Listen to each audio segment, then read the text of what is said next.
Today's video lecture is on Amanda. This is very interesting poem. A related children's feedback which is given to the guardians. तो आज के इस chapter में देखते हैं Amanda, जो कि कविता है जो कि रॉबिन क्लेन के द्वारा लिखी गई है। तो इस कविता को हालांकि मैंने पढ़ा दिया है, आप वीडियो पढ़ा है, देख सकते हैं इसको। आज इसका जो कुछ रिटन वर्क है वो मैं करवाने जा रहा हूँ। तो देखते हैं अमांडा, जो कि रॉबिन क्लेन के द्वारा लिखा गया है। तो अबाउट द पोइट, कवि के बारे में जान लेते हैं। रॉबिन MC मॉक क्लेन, जिनका कंप्लीट नेम है, इज एन ऑस्ट्रेलियन ऑथर, जो ऑस्ट्रेलिया की लेखिका हैं, ऑफ द बुक्स और चिल्ड्रन। और इन्होंने जितनी भी किताबें लिखी हैं वो ज़्यादातर बच्चों पे ही हैं, क्योंकि बाल मनोविज्ञान पर लिखना इनको ज़्यादा अच्छा लगता है। तो शी वाज बॉर्न ऑन 20 फरवरी 1936, और उनका जन्म 20 फरवरी 1936 में कैंपसी ऑस्ट्रेलिया में जो पड़ता है वहाँ पे हुआ।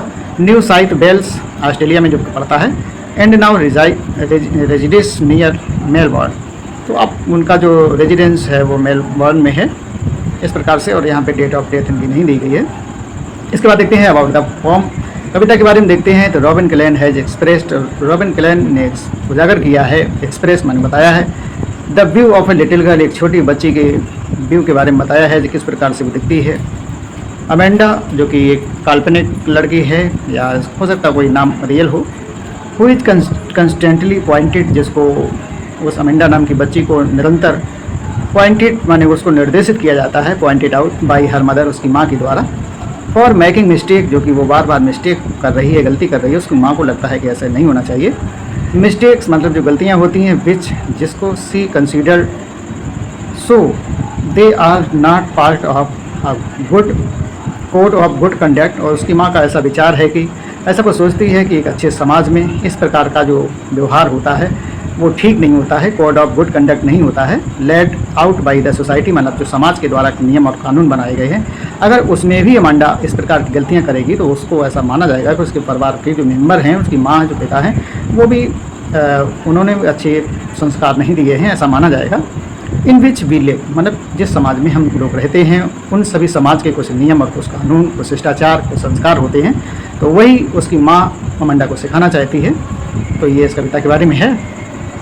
फ्रेंड्स, यहाँ देखते हैं इसकी कुछ ग्लोसरी है जो कि बहुत इंपॉर्टेंट है। तो यहाँ देखते हैं बाइट का मतलब दांत से काटना होता है, कट विद टीथ, दांतों से काटना। शोल्डर्स क्या होता है, body part between head and chest, मतलब कंधे जिसको बोलेंगे। स्टेट का मतलब इरेक्ट या एकदम सीधा होता है। लैंग्वेज का मतलब पीसफुल या शांत होता है। सोल का मतलब ओनली या एकमात्र। मरमेड का मतलब creature with a women's head and tail. जो टेल होती है, टेल ऑफ फिश मतलब जल परी है ना, इसको बोलेंगे। ब्लिसफुली का मतलब यहाँ पे है विद जॉय, सा आनंद में, आनंद सहित। फिनिश का मतलब है टू कंप्लीट या पूरा करना। टाइडी का मतलब है टू क्लीन या साफ करना। पैटर्न का मतलब है मैक, पैटर्न मतलब आकृतियाँ बनाना। और इसके बाद डस्ट, और डस्ट का मतलब यहाँ पे डर्ट है, जिसका मतलब यहाँ पे धूल है।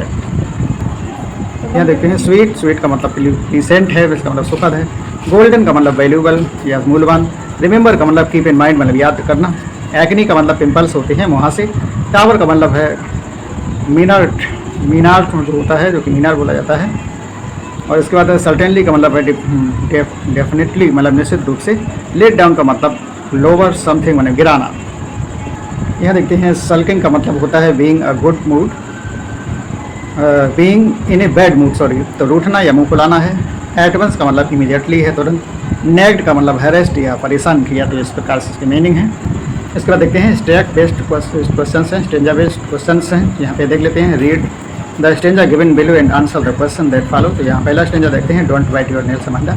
इसके अंतर्गत इसमें कुछ क्वेश्चन बन रहे हैं, आप देख सकते हैं। हुज, पहला क्वेश्चन देखेंगे इस स्टेंजा से। तो who is getting all the instructions, सभी निर्देश किसे दिए जा रहे हैं। तो इसका आंसर हो जाएगा अमांडा, ऑप्शन ए सही है। यहाँ पे वांडा, पेगी, मैडी, इस प्रकार से नाम दिए गए हैं, तो आप इसका आंसर क्या हो जाएगा, अमांडा हो जाएगा। सेकंड क्वेश्चन देखते हैं। सेकंड क्वेश्चन देखते हैं, what is Amanda doing in her nails, Amanda अपने नाखून के साथ क्या कर रही है। तो यहाँ पे आप देख लेते हैं, ऑप्शन का सी सही हो जाएगा। बाइटिंग, वो अपने नाखूनों को काट रही है, उतर रही है, कहने का तात्पर्य है।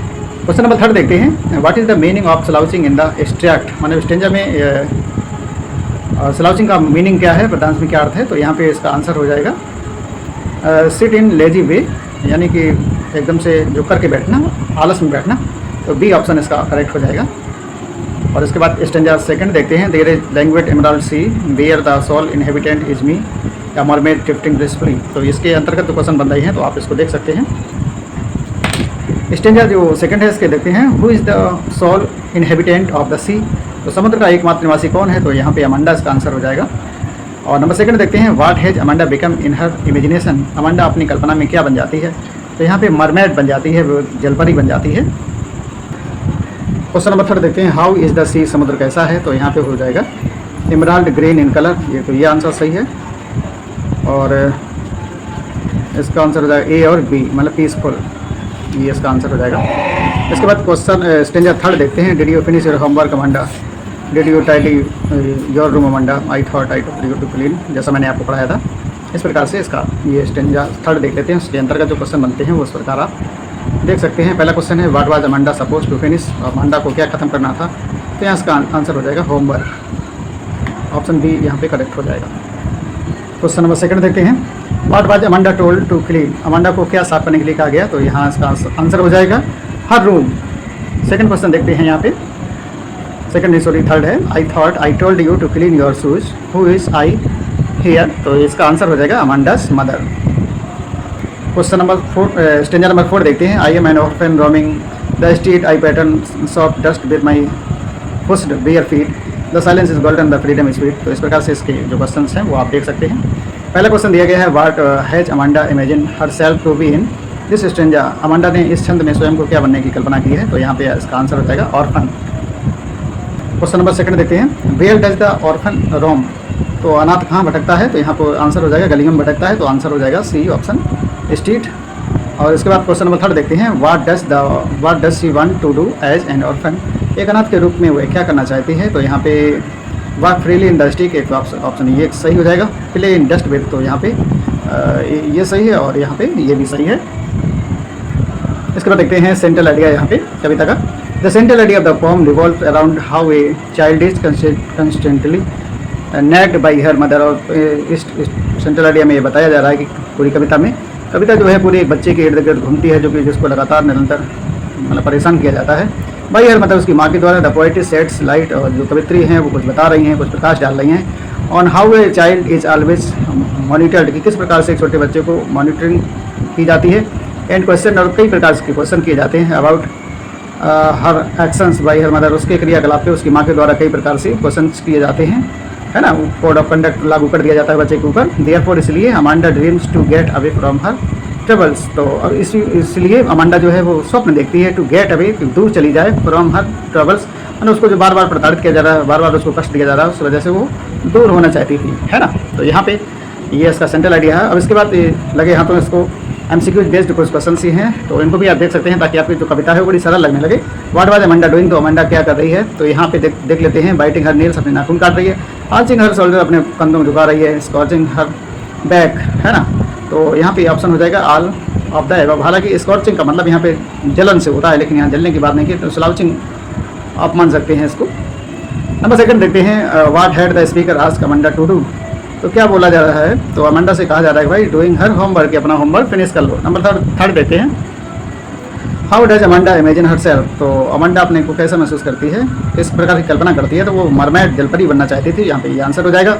नंबर 4 देखते हैं। What task was given to Amanda by the speaker, तो कौन से कार्य करने के लिए वक्ता के द्वारा बताया गया है। क्लीनिंग रूम, क्लीनिंग शूज और डूइंग होमवर्क सभी बताया गया, तो ऑल ऑफ द एबव इसका आंसर बन जाएगा। और इसके बाद आगे देखते हैं। क्वेश्चन नंबर 5 देखते हैं। What does Amanda consider her self, अपने आप को क्या कंसीडर कर रही है, तो यहाँ पे ऑर्फन हो जाएगा, इसका आंसर हो जाएगा। नंबर 6 देखते हैं। What does the speaker forbid Amanda to eat, जो स्पीकर है वो अमांडा को क्या खाने से मना कर रही हैं, तो यहाँ पे आंसर हो जाएगा चॉकलेट खाने से मना कर रही हैं, क्योंकि उनके कोई मुँह से कील मुँह से हो जाएंगे। आगे देखते हैं। How does the speaker describe Amanda, तो अमांडा को सल्किंग बताया गया है और मूडी बताया गया है, तो ऑप्शन सी सही हो जाएगा। बोथ ए एंड बी यहाँ पे हो जाएगा। अगला देखते हैं। What could Amanda do if she were a mermaid, तो क्या वो हो जाएगी जब वो जलपरी बन जाएगी, तो वो बी इन द ग्रीन सी, तो उसी वो चमकीले हरियाली युक्त समुद्र में चली जाएगी, इस प्रकार से। और इसके बाद आगे देखते हैं। इसके नंबर 9 देखते हैं। नेम द लिटरेरी डिवाइस, ये बहुत इंपॉर्टेंट क्वेश्चन है। Use in the line stop that slouching and sit up state. आप देख लेंगे साथ साथ एस एस ऐसे यहाँ पे भी है, ऐसे यहाँ पे है और ऐसे ऐसे यहाँ पे है। तो ये आपका अलंकार हो जाएगा लिटरेशन और अनुप्रास अलंकार जिसको बोलते हैं। What will Amanda's behaviour make people think, तो यहाँ पे इसका आंसर हो जाएगा बोथ ए एंड सी। तो ए एंड सी इसका आंसर हो बन जाएगा यहाँ पे।